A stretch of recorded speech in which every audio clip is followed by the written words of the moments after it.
سيئات أعمالنا من يهده الله فلا مضل له ومن يضلل فلا هادي له وأشهد أن لا إله إلا الله وحده لا شريك له وأشهد أن محمدا عبده ورسوله صلى الله عليه وعلى آله وصحبه وسلم تسليما كثيرا.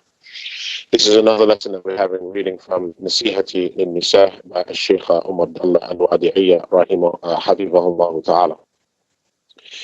So the last lesson we had, we read the narration that was reported in the book Al-Adab al-Mufrad by Imam al-Bukhari rahimahullah ta'ala, where the Prophet sallallahu alaihi wasallam was approached by a fever, and the fever requested from him sallallahu alaihi wasallam to send it to the most beloved individuals to him, and he sent it to the Ansar.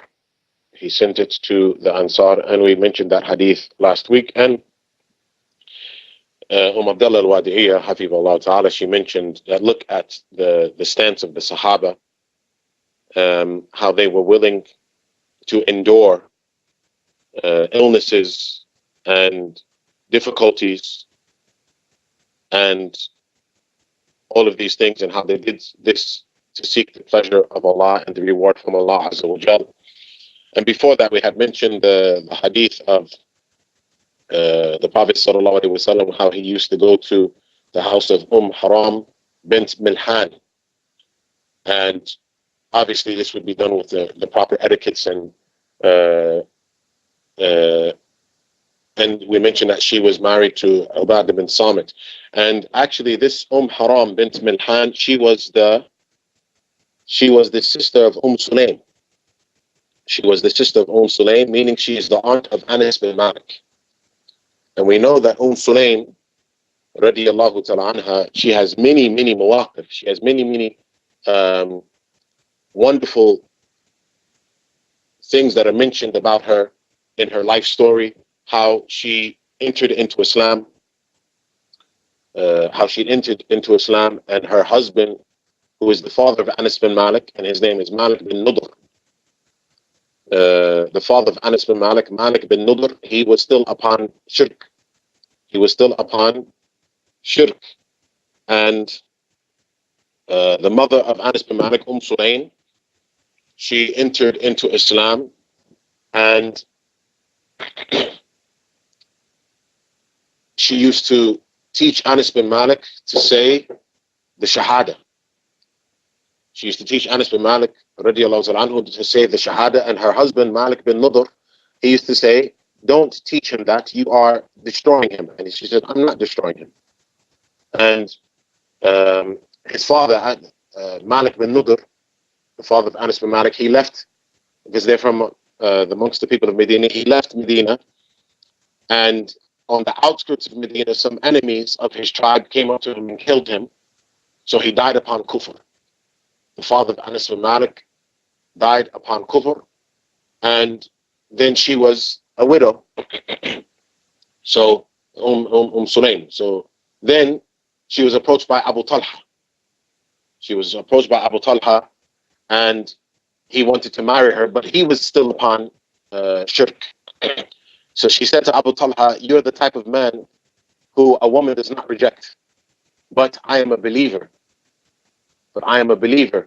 So if you want to marry me, you have to enter into Islam. Abu Talha entered into Islam at the hands of Sulaim, the mother of Anas bin Malik. And we know that she also came to the Prophet sallallahu alaihi wasallam, and she gave Anas bin Malik to the Prophet, because at the time when the Prophet sallallahu alaihi wasallam came to Medina, all of the Ansar wanted to give the Prophet something. Some of them said, Ya Rasulullah, take my home. Take my home. What do you need from wealth? What do you need from anything? Anything that you need, take my camel, anything that you need, Ya Rasulullah.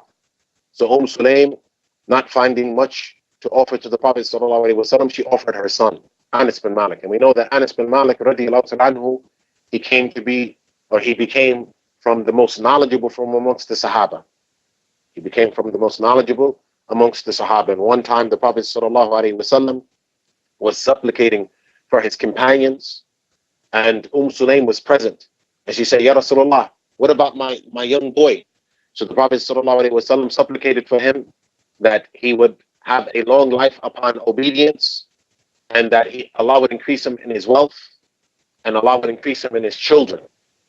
So much so that it is mentioned in the story of Anas bin Malik radiallahu ta'ala anhu, that he himself, as a father, he buried over 120 of his children while he was alive, meaning he had more than 120 children and grandchildren, and many of them died before he died, meaning he lived a long life. Why? Because the Prophet sallallahu alaihi wasallam supplicated for him. And he also said, Anas bin Malik radiallahu ta'ala, he also said, I am from amongst the Ansar that has the most children and the most wealth. He became very wealthy. And with that, he was still from amongst those who has the most narration from the Prophet sallallahu alaihi wasallam. We also know that Sulaym radiallahu ta'ala, his mother, she was considered to be very knowledgeable. She was considered to be a very knowledgeable companion. She was the same female that Abu Talha, her and Abu Talha had a child, a young child, and the child became very ill and sick. And one day, while Abu Talha was out of the home, the child passed away. So she wrapped the child and she placed him in the corner of her room. Then when Abu Talha came home, she had beautified herself. She gave him a meal. And then after that, they had relations. And Abu Talha had asked his wife when he entered into the home, he said, how's my son? She said, he is resting. So she gave him his food. They had relations. Then in the morning, she told him, seek the reward from your Lord. Your son has passed away. So he became upset. He went to the Prophet sallallahu alaihi wasallam and he said, Ya Rasulullah, she did this. My son died. She didn't tell me at night. She had relations with me. Then she told me later on. The Prophet sallallahu alaihi wasallam said, may Allah bless you in the relations that you had with your wife. And they had many children after that, and all of them had memorized the Quran. All of them had memorized the Quran. That was, and many other things can be mentioned about the life of Sulaym radiallahu ta'ala anha. But she is the sister of the woman that was in this hadith, Haram bint Milhan. She was her sister. And we know that Haram bint Milhan in this this hadith inside Bukhari, she had heard the Prophet ﷺ laughing when he woke up from his sleep. And to the end of the hadith, where she requested from the Prophet ﷺ to be a person that fights in the way of Allah or is martyred in the way of Allah. We know that she died when the Muslims had entered into the ocean, and when they had reached the shore of a country that they wanted to fight, she came off of the ship, she came off of the boat, and she fell off of her riding beast, and she was the first to die in that battle. She was the first to die in that battle. So that shows the stance of the Sahaba. It shows their diligency. They realize that this life is a passing phase. They realize that this life is a quick deception. So they worked for the akhirah. In continuing, Abdullah al-Wadi'iyya, Habibullah Ta'ala, she mentioned, وَإِنَّ الْجِدْ والاجتهاد في الطاعات يوصل إلى الطريق المستقيم إلى الطريق المستقيم الذي لا اعوجاج فيه. And verily diligency, a person being diligent and vigorous in obedience to Allah, this would lead to the straight path. This would lead. You have to be vigorous and you have to be diligent. It's not something that you only strive for every once in a while. Because the individual that only strives in obedience to Allah every once in a while, this individual is somewhat stagnant. He's somewhat stagnant. She's not being diligent. She's not conditioning herself. Imam Ibn Qayyim rahimahullah ta'ala mentions in Ad-Da'u wad-Dawa that a person, when it comes to the ta'at, when it comes to obedience to Allah Azza wa Jal, the individual has to condition themselves to be obedient to Allah, to be obedient to Allah Azza wa Jal. Then after some time, it would become natural to them. In the beginning, the test for the individual is that their nafs does not submit to obedience. But if they're diligent and they fight and they continue to fight and they continue to struggle, then Allah Azza wa Jal would make it easy for them. Abdullah al-Wadi'iyya rahimahullah ta'ala, she mentions a proof of that. وَالَّذِينَ جَاهَدُوا فِينَا لَنَهْدِيَنَّهُمْ سُبُلَنَا وَإِنَّ اللَّهَ لَمَعَ الْمُحْسِنِينَ. Those who struggle in our path, we will guide them. Those who struggle, we will guide them. So Allah Azza wa Jal wants to test you. Allah Azza wa Jalla wants to test you. And because of that, we find that the Sahabas, they went through their trials and their tribulations and their struggles and their torments and their oppression. They went through that in the early days of Islam. The days of Mecca were not easy days. The days of Mecca were not easy days. They were being tortured. They were being punished. They were being oppressed. They were being killed. The family of Yasir, as the Prophet sallallahu alaihi wasallam, "Isbiru ya ala Yasir, inna maw'idakum al-jannah." The Prophet sallallahu alaihi wasallam, or kama qala sallallahu alaihi wasallam, "Be patient, O the family of Yasir, for verily your destination is the paradise." So the first people that died for Islam were the parents of Yasir. And this was in Mecca. And we know Bilal ibn Abi Rabah, how his owner used to place stones on his back while he was laying on the hot sand in the middle of the day. And we know that some of the leaders of Quraysh, while the Prophet ﷺ was praying one day, some of the leaders of Quraysh, they went to the butcher and they got all of the intestines of the animals that had been slaughtered that day. And while the Prophet ﷺ was in sajda, they came and they placed the intestines, the blood, the intestines of the animals that were slaughtered, they placed it on the back of the Prophet ﷺ while he was in sajda, worshipping Allah Ta'ala. But the Sahaba continued. They continued. The Prophet ﷺ and the Sahaba, they continued to worship their Lord. وَاعْبُدُوا رَبَّكَ حَتَّى يَأْتِيَكَ الْيَقِينَ. Worship your Lord until certainty comes to you. So they continued upon this path to Allah Azza wa Jal, enduring the torment, enduring the oppression, enduring the killing, the lies, enduring all of that, enduring poverty. They endured all of that for the path of Allah Azza wa Jal, because they realized بل تؤثرون الحياة الدنيا والآخرة خير وأبقى. But you prefer this life, and the next life is better and everlasting. They realized that. So what was it? When they continued to struggle and be vigorous, Allah Ta'ala gave them ease later on in Islam. Even the early days of Medina were not easy. They were difficult. There were a lot of battles. There were a lot of expeditions taking place, but thereafter they had ease. Thereafter they had ease. We haven't experienced any of that. Whether we're in Australia, whether we're in England, whether we're in America, we haven't experienced that. No one has put, intestines on our backs. No one has put large, hot boulders on our backs. We get, people look at us and they make fun of us. They mock us. Occasionally someone when I was a bit like get spat on in public. Occasionally a brother gets pointed at and laughed at because he's wearing, as they say, a dress. Occasionally a woman might, she might get mocked because of the niqab. But is that anything compared to what the Sahaba went through? That's nothing. That's nothing compared to what the Sahaba went through. But they were firm, so why do we find ourselves being weak?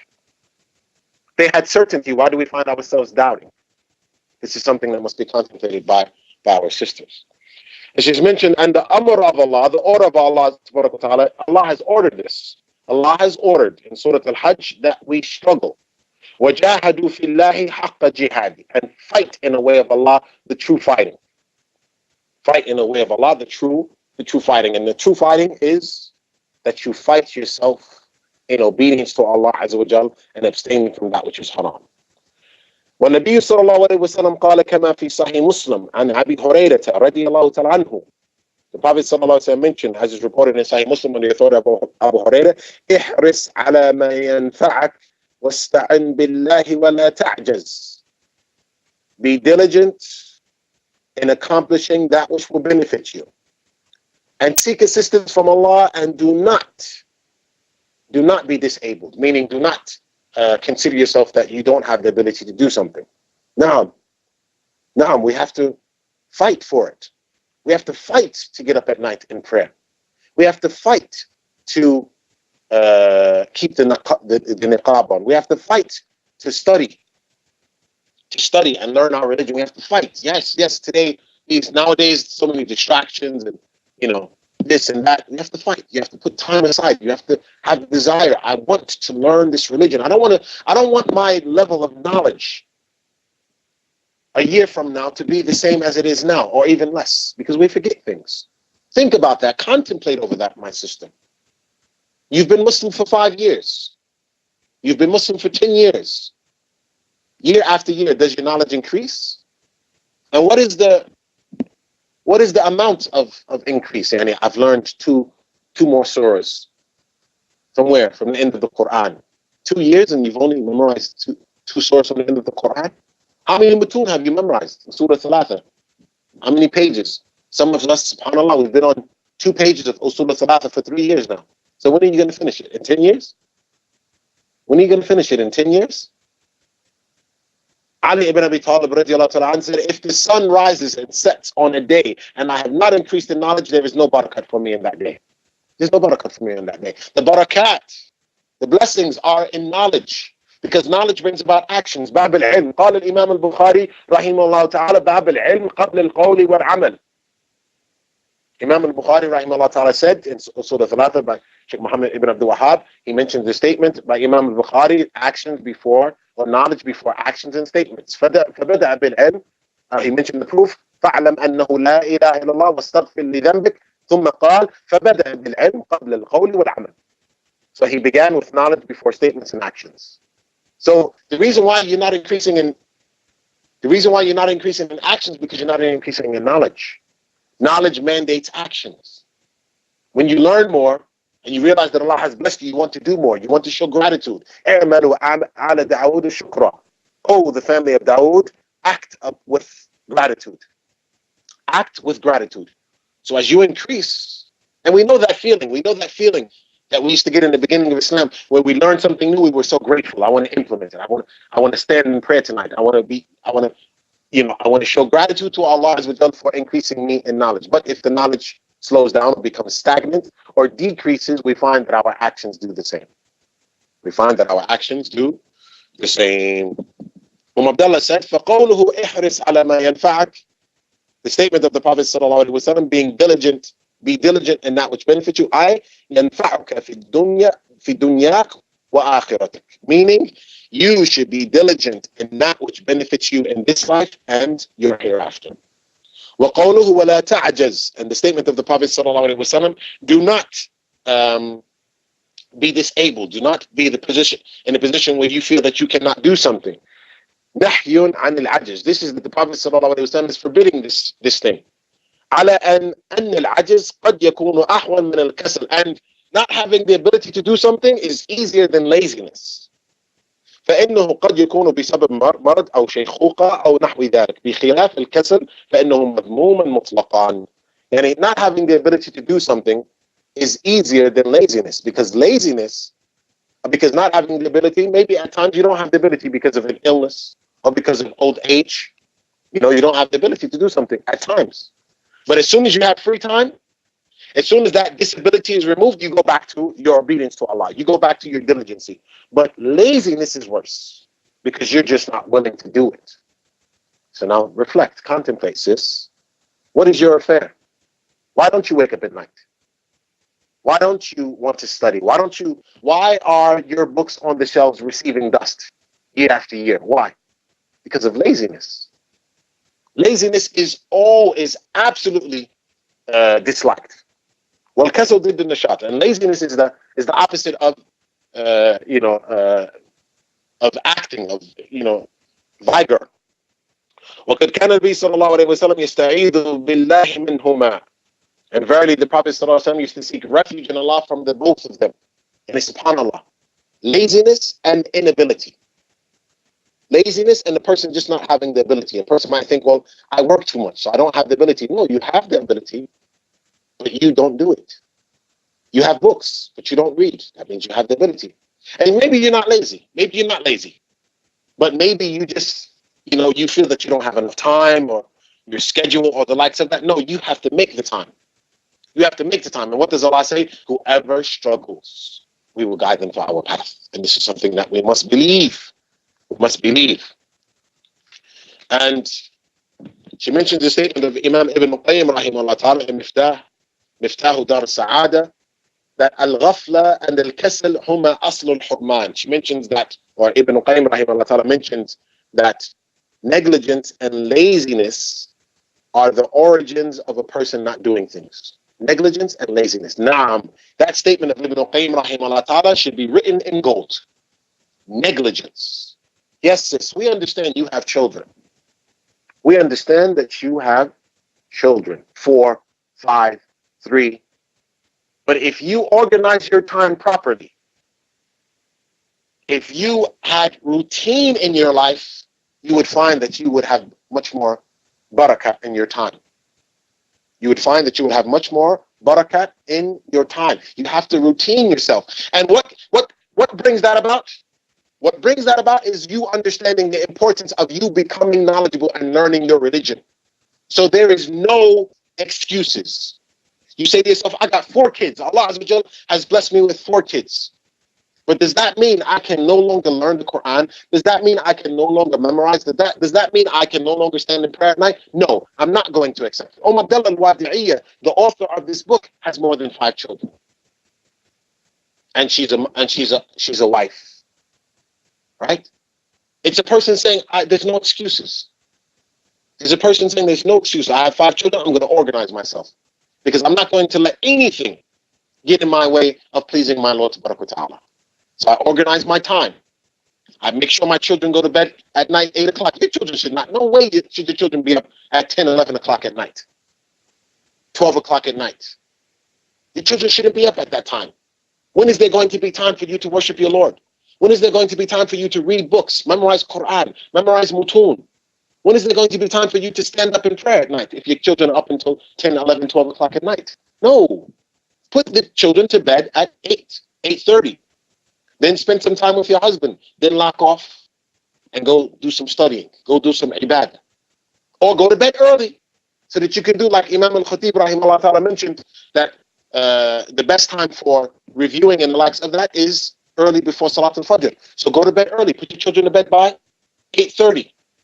Deal with your husband in the house between 8:30 and 9:30. Go to bed by 9:45, 10 o'clock. Wake up by 3 in the morning. You got a few hours before Salat al-Fajr to turn to your Lord Ta'ala. So this is something which is mandatory upon the Muslim women if they want to benefit in this life.